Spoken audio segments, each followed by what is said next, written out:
好，今日再攞佢出嚟試下，試啲咩呢？都係改咗白平衡啊！上一次個白平衡呢，係因為覺得佢原生嗰個 Auto White Bar 呢偏紅啊，所以呢就根據呢個 AI 嘅推介呢，將佢減紅啊！減紅係點做呢？就係將向 B 褪兩下，向 G 褪一下，就係 B2G1。但係影出嚟呢，影咗前面嗰個場景呢，咁樣佢就樹枝呢就偏綠喎，所以呢，今日呢，哇好靚！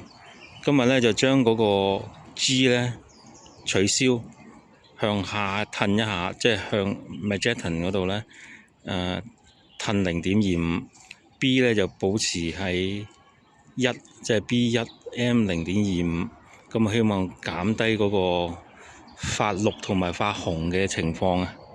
今日再試下。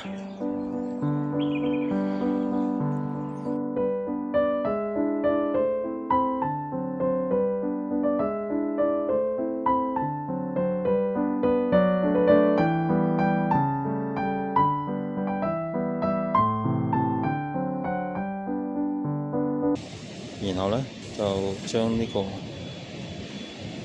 優先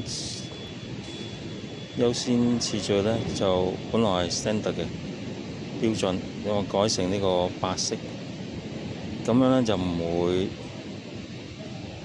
咁紅啊。咁但係呢，都提示話，如果影日落嘅時候呢，就將佢轉返做標準。